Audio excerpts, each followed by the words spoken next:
Aqui quem está falando com vocês é o professor Marco Antônio. Vamos dar continuação à nossa aula de história sobre a Revolução Francesa, tá? Esse aqui material ele tem alguns slides a mais, tá? Então a gente vai estudar ele por parte.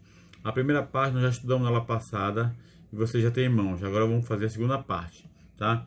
Vamos analisar aqui as questões econômicas, né, que envolve a disputa de cobrar ou não cobrar mais impostos para o primeiro e segundo estado, ou se o terceiro estado vai ter que assumir, como sempre, mais uma vez, todos os ônus, tá?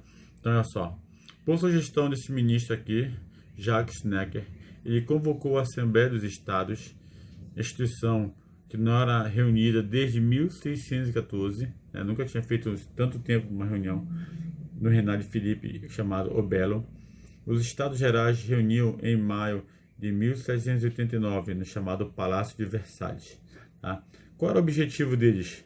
O objetivo não declarado é conseguir o que o terceiro estado pagasse os impostos, né?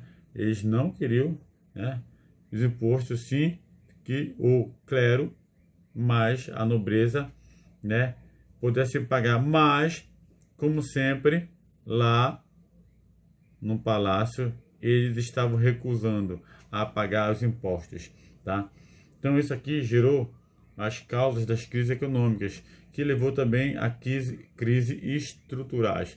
O que é uma crise estrutural? É quando a cidade toda a França vai começar a sentir problemas por falta de dinheiro, tá? Então as riquezas eram mal distribuídas, devido a também crise na produtividade ligada ao sistema corporativo que era atrasado, quantidade, né, fixava quantidade e condições de produtividade.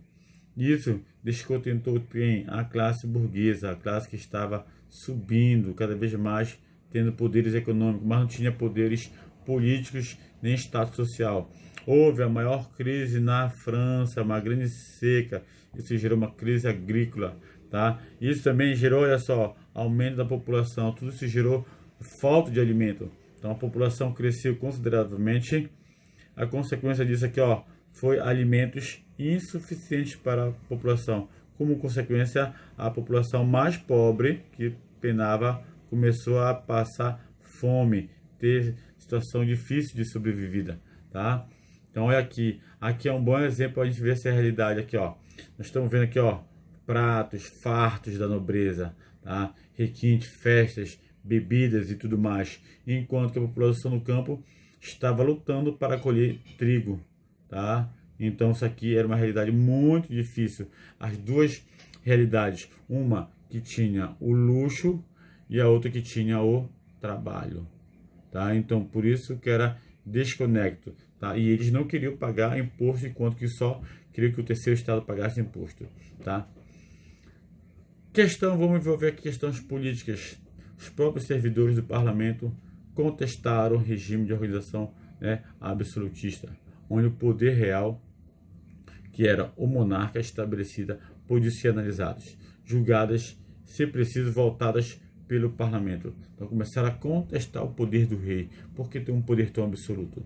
O ministério propôs então a reforma que ficaria com o clero e a nobreza que iam pagar impostos. Essa era a ideia. Todo mundo estaria satisfeito, né?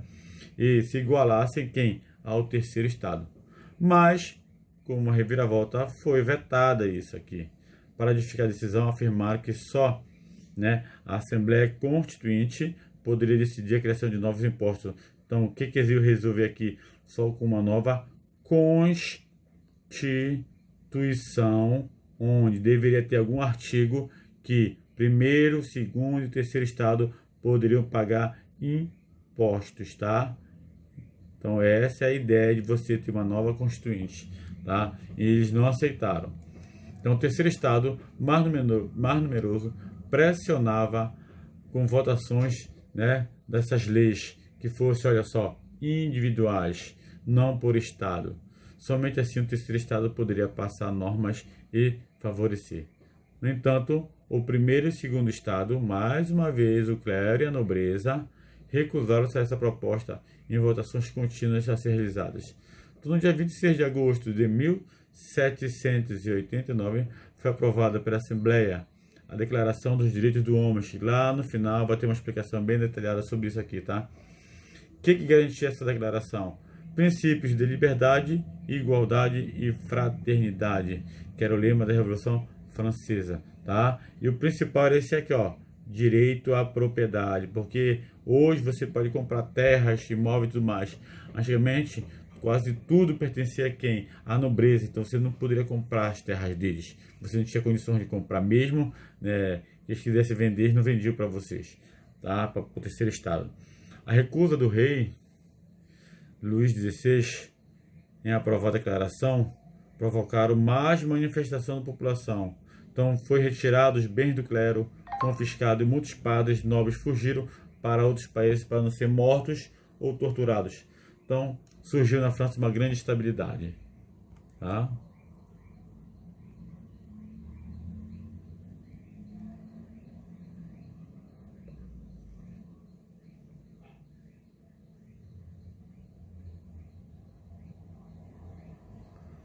Aqui a gente vai ver um pouquinho da realidade, né, dos trabalhadores, né, os trabalhadores em Assembleia em Estados Gerais. A nobreza não aceitou a mudança do voto, né? Tal situação levou, olha só, o terceiro estado a se articular e declarar a Assembleia Nacional em substituição chamada Estados Gerais, tá? E aqui a gente está vendo o povo se organizando, né, em movimento para lutar, né, por direitos. Vou dar uma pausa e depois já volto na outra parte, ok?